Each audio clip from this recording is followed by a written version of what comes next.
Beautiful segue into point 3 in our rough frame. Let's get on to cricket. First question I'll ask, though, is really about all of your evolution. Have you sought out coaches? Have you done courses? Have you targeted skills? And then work with people to give yourself that iOS upgrade along your career? Or have you just learnt it organically and by watching others? Both. I've had a mentor. I've had the same mentor for more than 20 years now. But for the first 10 years, I didn't even know he was a mentor. We just talked regularly, and then I started to realise that this person was a mentor in my life. And when we would catch up, very rarely would we talk about the issues of the day. We'd talk about me, we'd talk about my value set, my principles, my balance in life, my perspectives from home and work. So I found that incredibly valuable. You know, leadership in any leadership role can be very isolating, can be very lonely at times. So I would suggest that every senior executive, whether it's in sport or in business, needs to ensure they're not isolated. So having good people around them, people who they can trust to have honest, direct conversations where it's okay to disagree.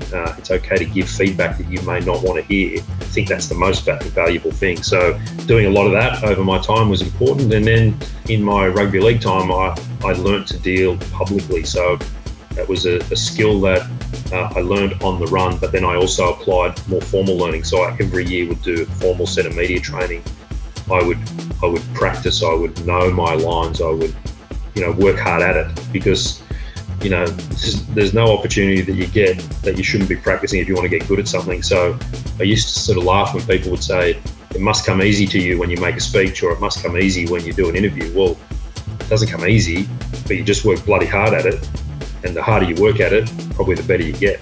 Two things. We'll keep one as an open loop. Adam Grant, organisational psychologist, said you should have a bunch of people around you who are challengers, not just cheerleaders. We'll come back to that.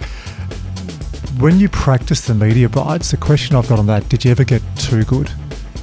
And how did you, as far as you've done so many media interviews, you're omnipresent. I see your head every bloody week, mate, on the big screen. How did you avoid pressing play? Well, it's interesting you ask, because there was a girl who worked with me. We worked together for a long period of time, and I said to her at the very start of our journey, when I'm finished an interview or a radio or a TV, whatever it is, it's your job to critique me, not to be a fan. And boy, did she take that literally, because I never got a good report card on almost anything I did. I got critiqued on where my eyes were, what my body language was, what my tone, if I used a word more than once or twice in a phrase, did I hit the right messages? And so I felt under critique. And quite often the practicing and the content beforehand were probably more difficult than the moment itself. But I always found that I was much better when I wasn't scripted, much better when I wasn't reading lines. I always had an inner belief that I knew what I was talking about. I knew my subject matter. And to back myself to be a normal human person by seeing real words, not buzzwords, and not creating phrases from a textbook, just simply talking about it. And going back to that point we started with, that human connection. Talking about people, you have to be one of them.